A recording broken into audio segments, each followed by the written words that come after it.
ছোটবেলায় সেরিব্রাল পালসিতে আক্রান্ত হন লি চুয়াংকি। এতে তার দৃষ্টিশক্তি, কথা বলা, শেখা এবং পেশি নড়াচড়ার সমস্যা সহ নানান অসুবিধা দেখা যায়। কঠিন এই রোগের সঙ্গে ১৬ বছর ধরে লড়াই চলে তার। এরপর প্রাথমিক বিদ্যালয়ে ভর্তি হয়ে পড়াশোনা শুরু করেন। ২৫ বছর বয়সে ভর্তি হন মেডিকেল কলেজে। শারীরিক অক্ষমতা তাকে দমিয়ে রাখতে পারেনি। কঠিন অধ্যবসায় নিয়ে স্বপ্নকে জয় করেন। দীর্ঘ লড়াই সংগ্রাম শেষে চিকিৎসক হন। তার বয়স এখন ৩৭ বছর। চীনের ইউনান প্রদেশে নিজে একটি ছোট্ট ক্লিনিক চালু করেছেন। ১ বছর বয়সে লি সেরিব্রাল পালসিতে আক্রান্ত হন। মা-বাবা তার চিকিৎসার পেছনে পরিবারের সব সঞ্চয় ব্যয় করেন।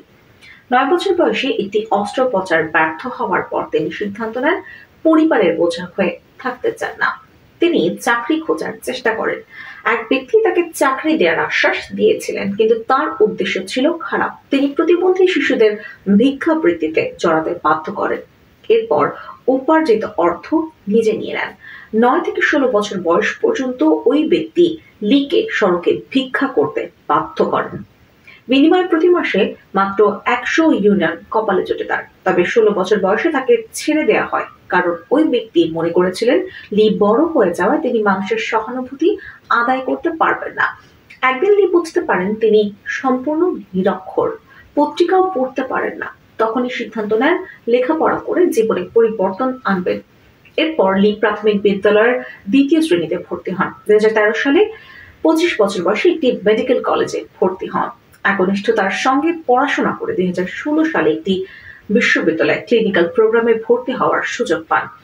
চিকিৎসা শাস্ত্রের প্রতি নিবেদিত লি নিজেকে সেরিব্রাল পালসির একটি কেস স্টাডি হিসেবে সহপাঠীদের সামনে নিজেকে উপস্থাপন করেন। ২০১৯ সালে ৩১ বছর বয়সে স্নাতক সম্পন্ন করেন তিনি। এরপর লি একটি মেডিকেল কোম্পানিতে কাজ শুরু করেন। তবে কয়েক মাস পর তিনি চাকরি থেকে ইস্তফা দেন। শারীরিক প্রতিবন্ধকতা সত্ত্বেও লি হেনান প্রদেশের একটি কমিউনিটি ক্লিনিকে ইন্টার্নশিপের সুযোগ পান। পাশাপাশি মেডিকেলের নিবন্ধন পেতে পরীক্ষা দেওয়ার প্রস্তুতি নিতে থাকেন। লি বলেন তিনি বড় কোনো হাসপাতালে কাজ করার আশা করেন না, তবে একটি ছোট ক্লিনিকে প্রতিবেশীদের সেবা দিতে পেরে তিনি খুশি। এরপর তিনি ইউনান প্রদেশে চলে যান এবং সেখানে নিজের একটি ক্লিনিক চালু করেন।